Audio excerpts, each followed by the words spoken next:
그거 없어요? 파랗게 좀 없네. 파란 거야?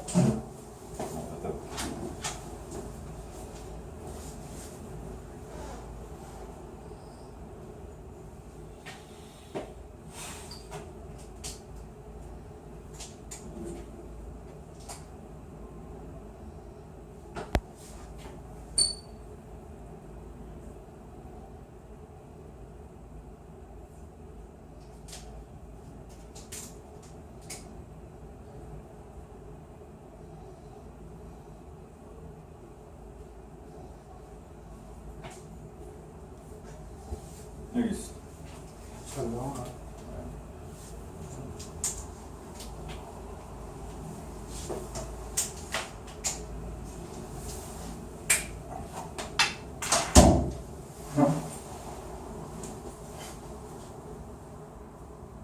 파란 색깔 노래 잘 안 나와? 그런 거야?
대충 이렇게 하면 되겠다. 저 차는 하면서 되겠다.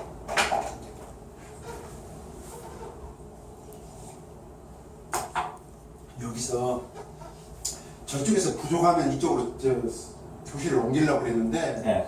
지금 와서 그날 내가 여기 뭐 사전 답사를 했거든요. 아, 네. 근데 그날은 그게 가능할 것 같더라고. 근데 오늘 와서 보니까 벌써도 여기 예약이 돼 있다니까 네. 9시 한 50분 정도 자리를 비워야 된다니까 네. 비우고 나서 다 저쪽 가가지고 또 나머지 네. 2시간 기본이 해드릴게요. 그리고 오늘 지금 현재 할 것은 지금 블로그 만들기 하고 블로그 운영을 두 가지를 갖다가 대표님한테 해드릴 거예요. 네. 근데 오늘 이걸 못하고 네. 블로그 만들기만 오늘 할 거예요.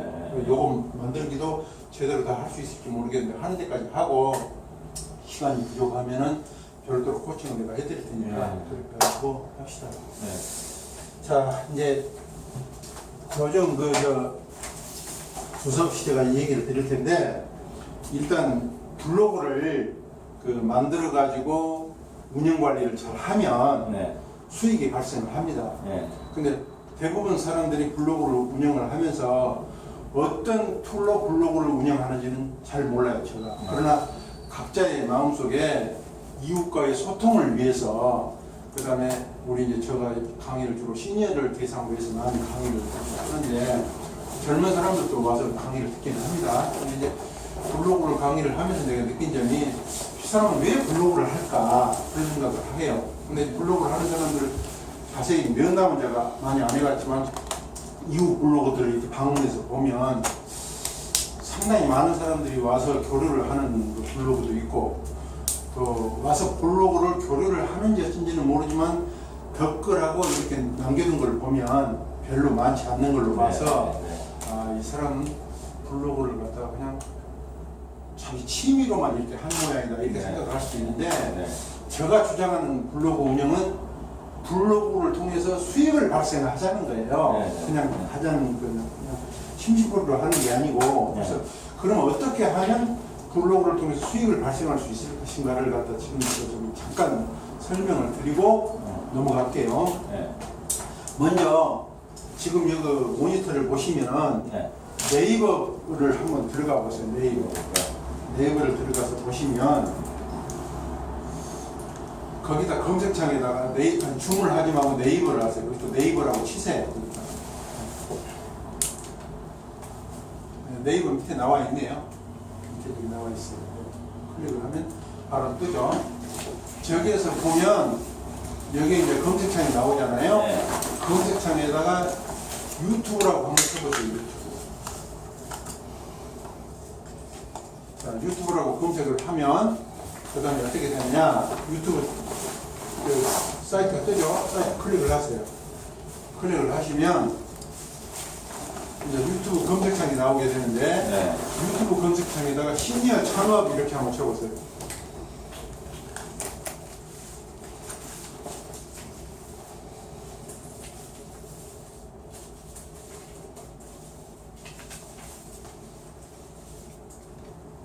시니어 창업 그렇게 한번 쳐보세요.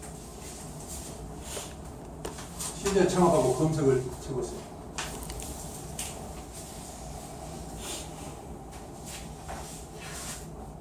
네. 그래 검색을 하면 제일 위에 시니어 창업 표현 있죠. 네. 그걸 갖다 클릭을 해보세요.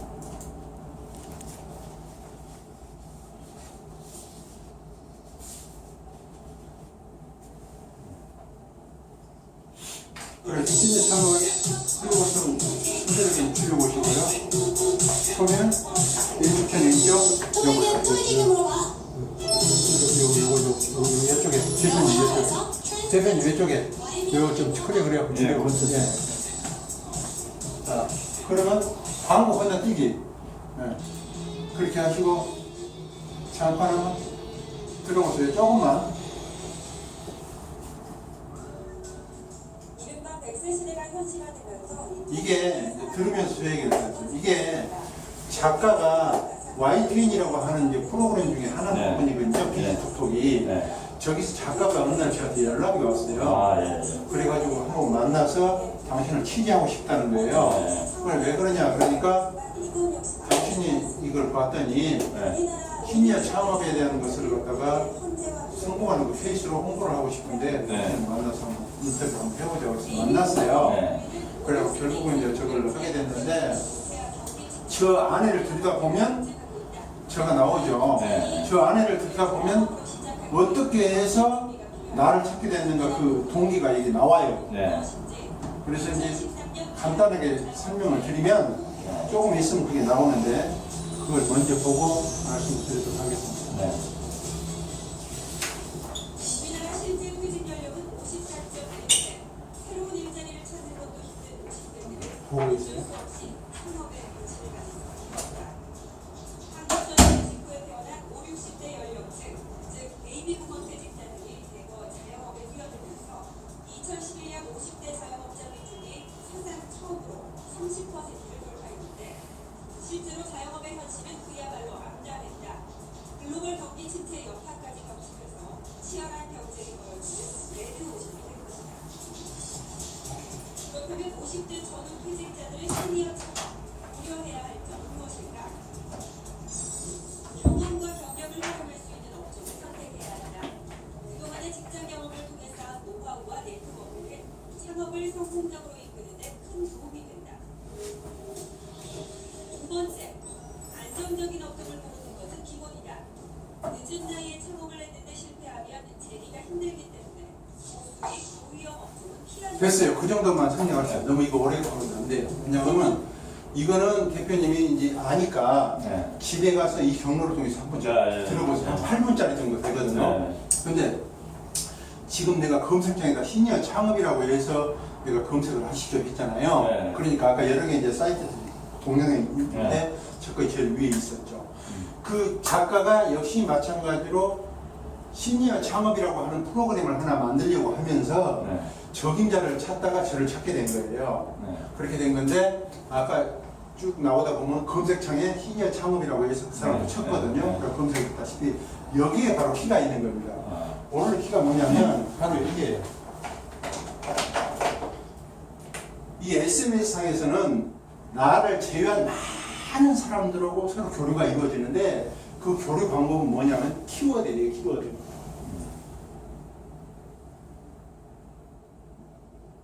키워드로 해서 사람들이 찾아오게 되는데 그때 그 키워드가 저 작가에게는 시니어 창업이었다는 거죠.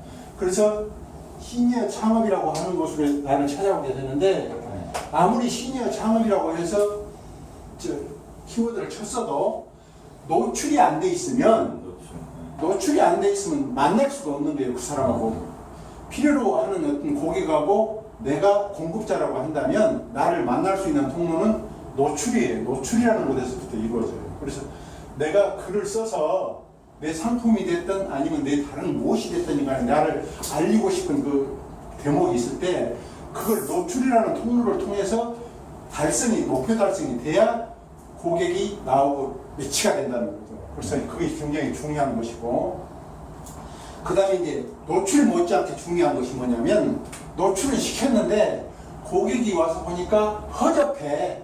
내용이 볼품없어. 아 이거 둘렸다 사기 당했다 이렇게 생각할 수가 있거든요. 내용이 허접하면. 그러면 안 되는 거거든요. 그래서 노출이 굉장히 중요하긴 해요. 근데 그 안에 아이템도 상당히 비중이 있다는 거죠. 내실 있는 아이템, 그 다음에 고객이 호기할 만한 반할 만한 내용, 그런 것이 콘텐츠를 이루고 있어야 된다는 거죠. 이 두 개가 있어야 되는데 이 두 개가 계속 뻗어나갈 수는 없어요. 왜냐 그러면 SNS상에서는 글들이 하루에도 수많은 글들이 올라와요. 그러면 오늘 내가 여기에 점유했다 하더라도 1페이지에 첫째 노출이 됐다 하더라도 조금 있으면 다른 사람이 이 같은 키워드로 글을 써요. 블로그가 됐든 카페가 됐든 뭐 뉴스가 됐든 어디에 글을 쓰겠죠. 그러면 내 글이 위에 가서 다른 사람의 글이 올라와가지고 내 글이 밑으로 내려갈 수 있는 가능성이 얼마든지 있고, 여기에 보여지는 순서는 날짜 순으로 되는 것은 아니에요. 옛날 글도 내용이 좋으면 오래 그 자리에 점유할 수 있는 거거든요. 그래서 내용이 충실하고 진실하고 그 다음에 신뢰성이 있는 글이어야 되겠죠. 그렇게 하고 그 적당한 간격이 되면, 텀이 되면 내 글이 내려올 수 있는 가능성이 얼마든지 있기 때문에 또다시 글을 써줘야 돼. 그 키워드로 해서. 그래서 항상 업로드가 돼야 된다는 거죠. 그래서 이 두 가지가 굉장히 중요하고, 그 다음에 노출이 있어서 특히나 이제 적당한 간격으로 계속 글을 써줘야 되고, 노출로 인해서 어떤 고객이 찾아왔을 때 그 고객이 아 이거 좋다 그렇게 생각이 되면 그 사람이 관심을 갖게 되거든요. 근데 관심을 가졌을 때에 그 관심이 일회성으로 한다 그러면 이건 안 되겠죠. 계속 지속적인 관심을 이끌어내려 그러면 글을 갖다가 진실성 있게 오늘은 저 키워드를 갖다 이 각도에서 조명을 하고 글을 썼다면 내일은 저 키워드를 가지고 공략을 할 때 이번엔 남쪽에서 저걸 바라보고 글을 써줘야 되겠다. 이렇게 자꾸 방향을 달리 해줘야 돼요. 똑같은 글을 쓰면 안 돼요. 근데 어떤 사람들은 글을 보면 남의 글을 자기 그 글이 창작 글이 돼야 되는데 남의 글을 갖고 와가지고 글을 쓰는 사람이 많아요. 엄청. 그것도 스크랩을 해온다는 거죠. 그건 안 돼. 그거는 네이버라고 하는 기계 로직이 싫어하기도 하지만 상당 노출에 굉장히 저해가 되는, 차라리 안 썼으면 더 좋았을 뻔한 그 마이너스를 가져오는 거예요. 그래서 올해 자꾸 포옹글을 많이 쓰면 그 블로그 주소를 막아버립니다. 그러니까 옛날에 초창기에는 네이버에서 여러 손님들을 블로그들 많이 모으기 위해서 그런 장애를 안 뒀다고 한다면, 제한을 안 뒀다고 한다면 요즘은 굉장히 까다로워가지고 조금만 네이버 정책이 유배되면 그냥 가차없이 그 브라인드 시켜버려요. 그러니까 창작글을 계속 써줘야 되고, 그 다음에 그 키워드를 갖다가 여러 가지 방면으로 가끔씩 올려줘야 자꾸 내려왔던 것이 다 요것이 올라가고 하는 거죠. 그렇게 하는 것이고, 그 다음에 고객을 만들 때 고객은 서로 블로그에 들어가서 보면 알겠지만 일방적인 이웃이 있어요. 내가 상대방을 이웃한다, 또 상대방이 나를 이웃한다. 그럴 수 있어요. 일방적인 이웃인데 일방적인 이웃에서 서로 이웃하는, 내가 저 사람한테 이웃하고 저 사람이 나한테 이웃하면 서로 겹사둔을 맞는 것처럼 예를 들어서 서로 이웃관계가 되거든요. 서로 이웃관계가 돼도 이 사람이 서로 이웃관계가 되면 내가 저 사람한테 이웃을 맺었으면 저 사람이 글을 쓰면 그 사람이 글이 나한테 어떤 글이 올라왔는가를 알려줄 수 있는 장치가 되어 있는데도 네. 서로 이웃만 맺어놨지 자주 안 와요. 사람이 네. 사실은. 네. 그래서 자주 오려고 그러면 어떻게 해야 돼? 저 사람이 나한테 오도록 바라는 게 아니고 내가 저 사람을 찾아가야 돼. 네. 그래서 그 사람이 글을 갖다 계속 이용을 해주고 댓글을 남겨둬야 저 사람도 나한테 오죠. 네. 내가 저 사람한테 갔어. 블로그까지는 갔어. 근데 아무 댓글을 안 남기고 그냥 와버렸어. 그러면 저 사람은 내가 다녀간 줄을 몰라요. 네. 그렇기 때문에 반드시 가서 댓글을 써줘야 되고, 댓글을 쓸 때도 그냥 안녕하십니까, 오늘은 뭐 해가 떴습니다, 이런 그 거칠적인 댓글이 아니고 진실성 있게 내실에 있는 댓글을 써줘야 되는데, 그렇게 하려고 그러면 그 사람의 글을 보고 저 볼 시간이 없으면 태그라도 봐서 그걸 멘트를 해줘야 돼. 그래서 댓글을 써줘야 되고, 그때 만들어진 고객이 만약에 있다고 한다면 그 고객은 자주 오는 그러다 평생 고객으로 만들어줍니다. 단골 고객에서 평생 고객이 되겠죠. 그 평생 고객이 나중에는 충성 고객으로까지 가야 비로소 그 사람을 대한 것을 신뢰를 하고 상품을 구입하게 됩니다. 이 평생 고객이, 충성 고객이 되면 묻지마 고객이 되는 거거든요. 아, 그 사람이 오늘 어디 가서 뭘 했든지 간에 나는 그 사람을 지지한다. 무조건 지지가 되는 거거든요. 이렇게까지 돼야 된다는 그 얘기하고 싶습니다. 자, 그러면